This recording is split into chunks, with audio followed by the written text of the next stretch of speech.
नमस्कार।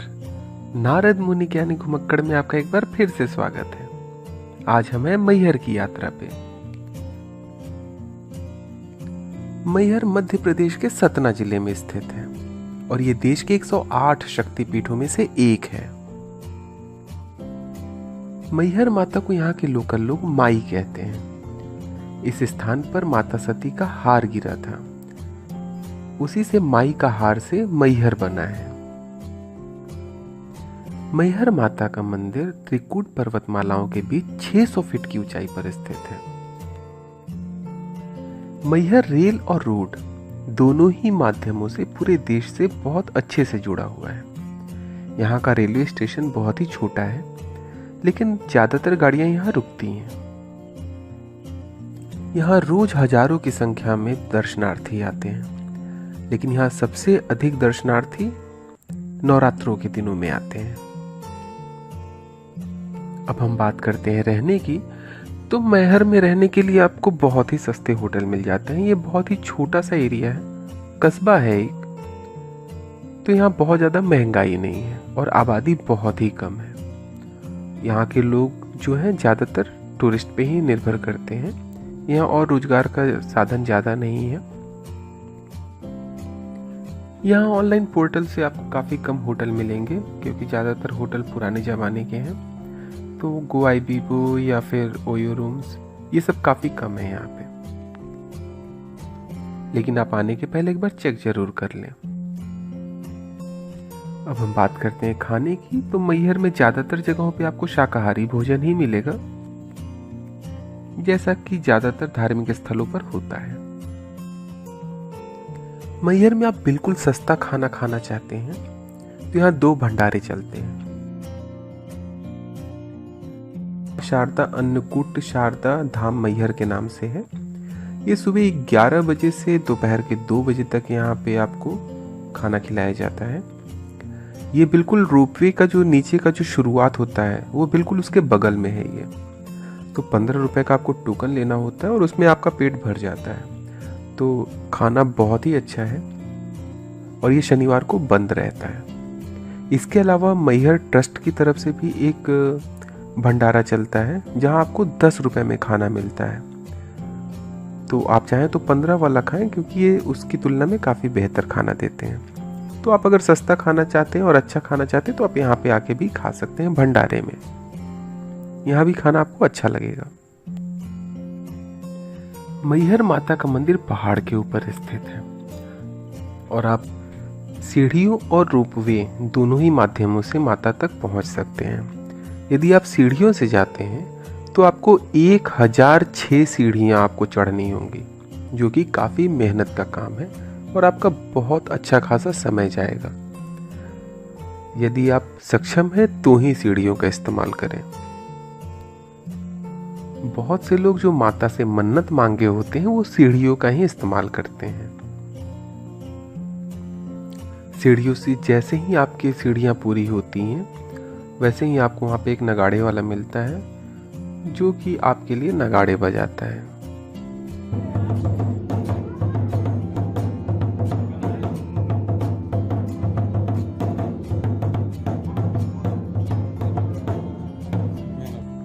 लेकिन यदि आप सीढ़ियों से नहीं जाना चाहते हैं तो आप रोपवे का साधन इस्तेमाल कर सकते हैं। अगर 10 साल से अधिक उम्र है तो वो वयस्क में गिना जाएगा और 3 साल से 10 साल तक की उम्र को ही बच्चा समझा जाएगा और 3 साल से कम उम्र के बच्चों का फ्री है। तो हमारे पास समय कम था, हमें और भी कई जगह जाना था, तो हमने रोपवे का सहारा लिया।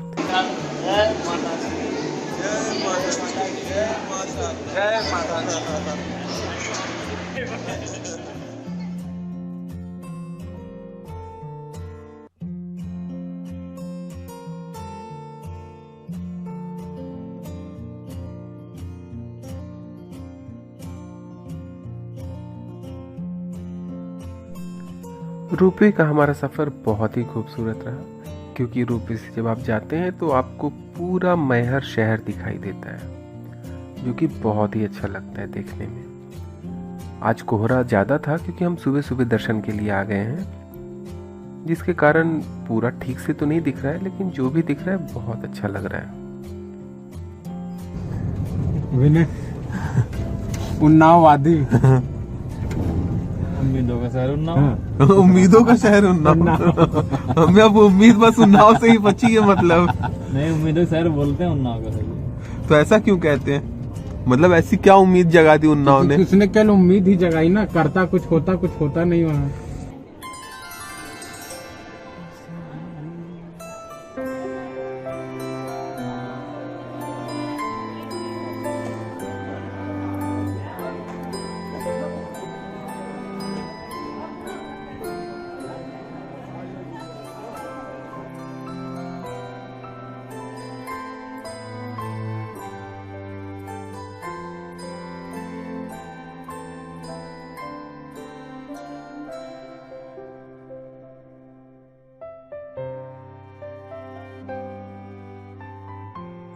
माता के द्वारपाल के रूप में काल भैरव जी का मंदिर है।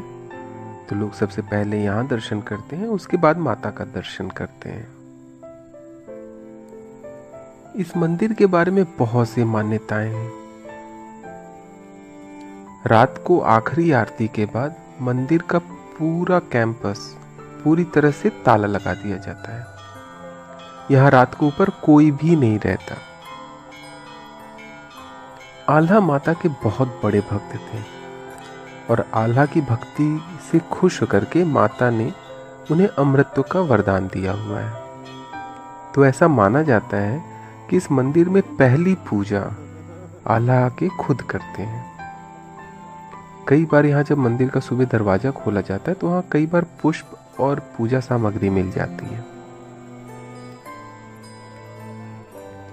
पहले मंदिर में बलि देने की भी प्रथा थी, लेकिन अब वो पूरी तरह से प्रतिबंधित है।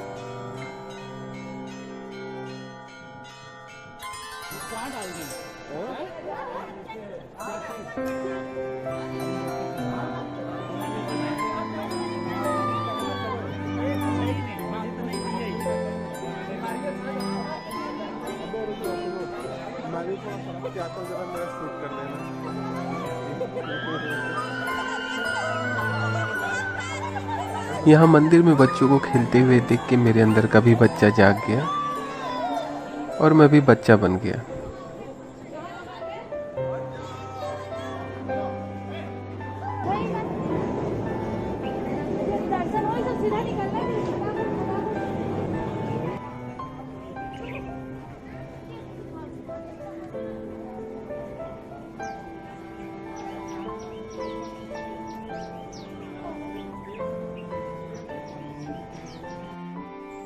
यहाँ दर्शन करने के बाद हम रोपवे से फिर नीचे उतरे और वहाँ से लगभग 2 किलोमीटर दूर आल्हा का मंदिर है और वहीं पे आल्हा का सरोवर है। तो हम उसकी तरफ निकल पड़े। आल्हा के मंदिर की ओर जाने का रास्ता बहुत ही खूबसूरत है। जैसा कि आप देख रहे हैं, चारों तरफ बिल्कुल घने जंगल।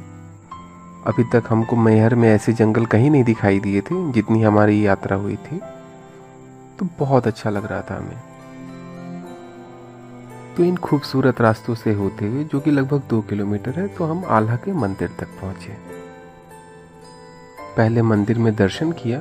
एक छोटा मंदिर है, लेकिन यहाँ जो बगल में जो सरोवर है उसका महत्व तो बहुत ज्यादा है।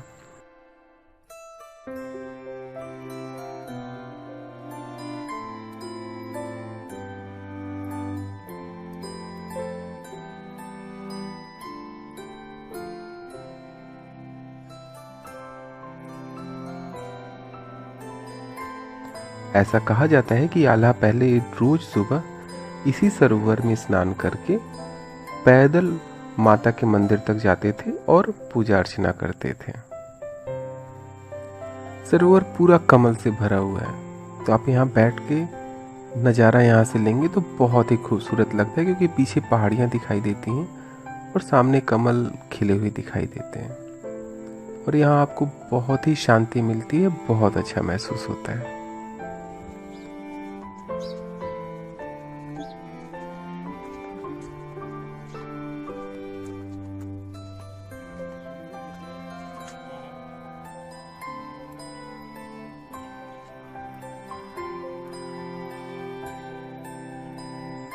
इसके बाद हम गोलमठ मंदिर गए ये 10वीं 11वीं सदी का बना हुआ मंदिर है, भगवान शिव का है और बहुत ही प्राचीन है और बहुत ही खूबसूरत है।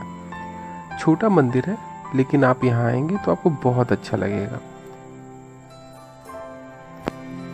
गोलमठ मंदिर में दर्शन करने के साथ ही हमारी मैहर की यात्रा समाप्त हुई। वीडियो कैसा लगा कमेंट करके मुझे बताएं, और अगर आपके कुछ सुझाव और सजेशन है तो आप मुझे कमेंट करके कह सकते हैं। अब हम फिर आपसे मिलेंगे एक नए वीडियो के साथ, एक नई यात्रा के साथ। तब तक के लिए नमस्कार।